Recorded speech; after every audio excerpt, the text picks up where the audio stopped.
The historic meeting between Pope Francis and Patriarch Kirill in 2016 in Havana, Cuba, breathed new life into the dialogue between the Catholic and Russian Orthodox churches.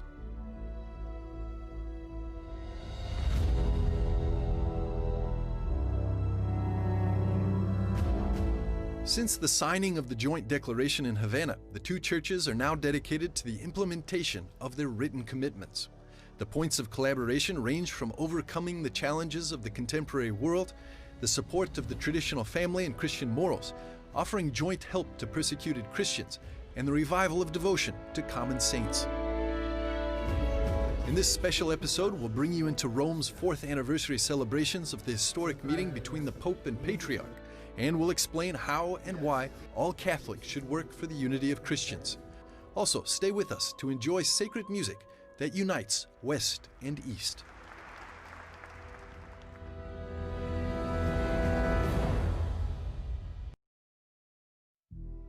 The 4th anniversary of their historic meeting was celebrated in Rome with a conference at the Pontifical University of St. Thomas Aquinas.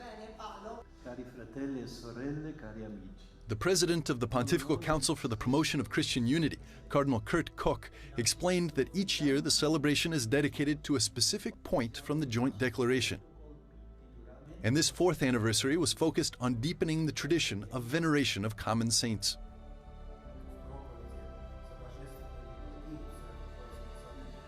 The artist and designer of mosaics in the Redemptoris Mater Chapel in the Apostolic Palace, Ivan Rupnik, touched the theme of the spiritual dimension of the liturgy that's celebrated in the communion of saints.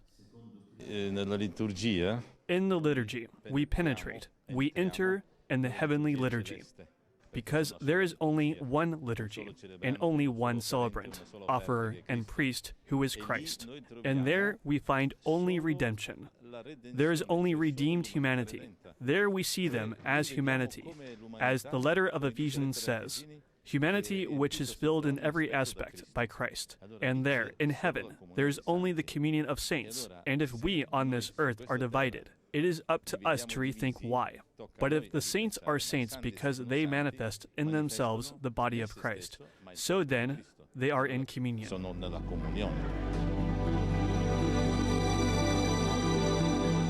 In his art, Rupnik found a way to connect and reconcile traditions of West and East.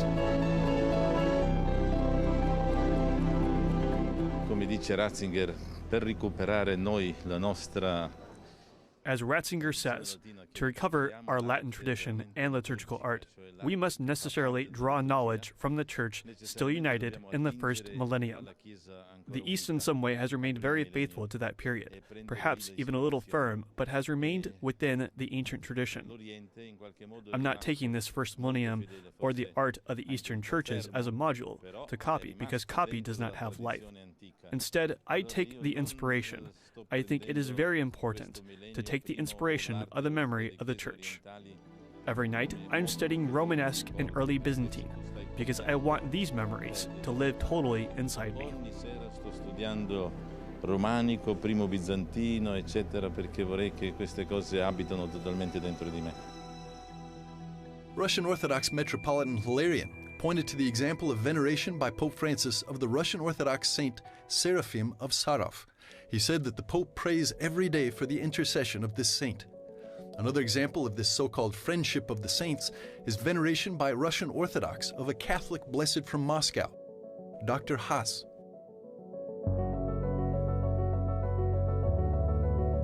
The common saints are inspiring a rapprochement.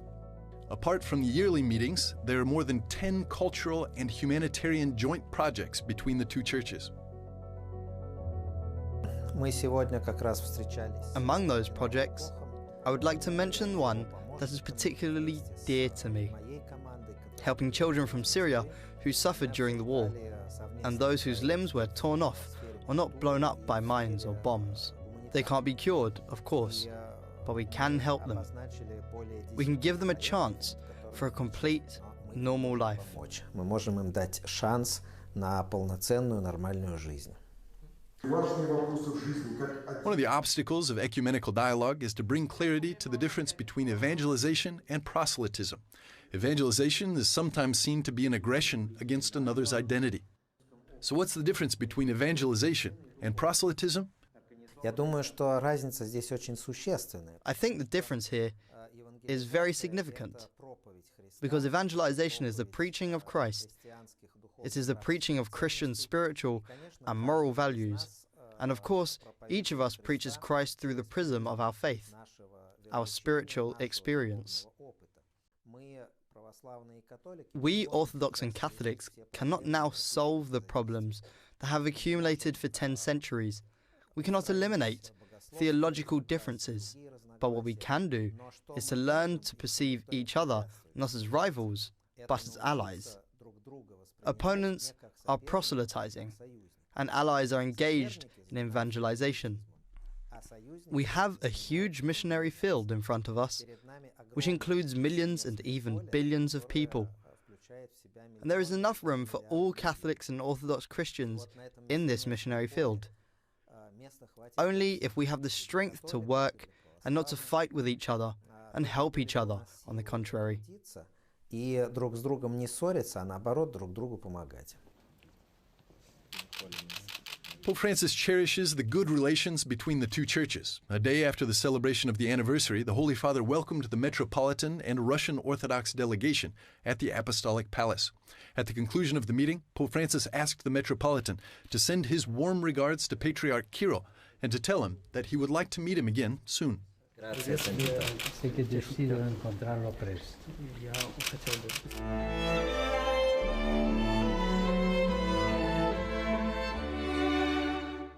After a short break, we'll explain ecumenism from the Catholic point of view. Stay with us.